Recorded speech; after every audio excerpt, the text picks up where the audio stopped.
Hello বন্ধু, চলো আজকে আবার একটা নতুন রেসিপি নিয়ে চলে এসেছি। কাতলা মাছের তিল বাটা দিয়ে পাতলা মাছের ঝোল। চলো দেখো, তিল, সাদা জিরে আর লঙ্কা আর একটু আদা আমি নিয়ে নিয়েছি। নেওয়ার পরে এই যে আমি মাছগুলোকে ভেজে নিয়েছি।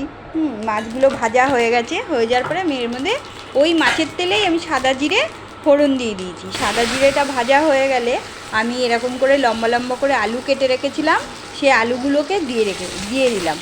এই রকম লম্বা লম্বা করে জ্যান্ত মাছের ঝোল করতে, তার মধ্যে আমরা তো সবাই মগজ বাটা, জিরে বাটা দিয়ে অনেকেই মাছের ঝোল খায়, আজকে একটু তিল বাটা দিয়ে তোমরা মাছের ঝোল খেয়ে দেখো, পাতলা মাছের ঝোল।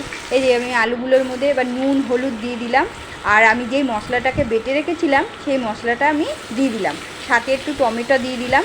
এই দেখো, দেওয়ার পরে আমি এবার একটু জল দিয়ে দিলাম যাতে মশলাটা পুড়ে না যায়। ঠিক আছে, এবার আমি মশলা আলু সব একসাথে এই যে নেড়ে নিচ্ছি। নেড়ে নেওয়ার পরে দেখো, এই যে কষানো হয়ে যাবে আস্তে আস্তে। এই যে আমার কষানো হয়ে গেল। এর মধ্যে আমি একটুখানি কালারের জন্য হালকা একটু কাশ্মীরি লঙ্কার গুঁড়ো দিয়ে দিচ্ছি, যাতে মাছের ঝোলের কালারটা ভালো আসে। এই দেখো আমার কষানো হয়ে গেছে। এবার আমি জল দিয়ে দিলাম।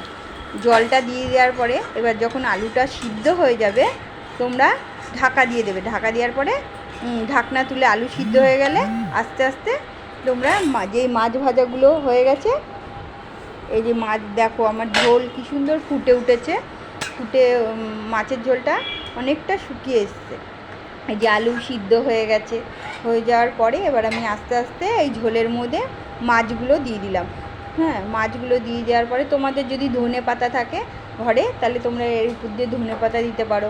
ধনে পাতা দিলে টেস্টটা আলাদা হবে। একদম পাতলা মাছের ঝোল, কিন্তু এই মাছের ঝোলটা খেলে তোমরা হালকা তিলের গন্ধ পাবে।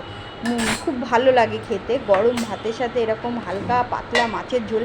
তোমরা এর মধ্যে পেঁপেও দিতে পারো, একটু পেঁপেটা দিতেই পারো, কিন্তু আমি আবে দিইনি। ঠিক আছে, আর নামানোর আগে একটুখানি ধনে জিরে ভাজা, তার সাথে গোলমরিচ ভাজা আমি একটা মশলা করে রাখি, সেটা এর মধ্যে একটু দিয়ে দিলাম, যাতে টেস্টটা আরও ভালো হয়।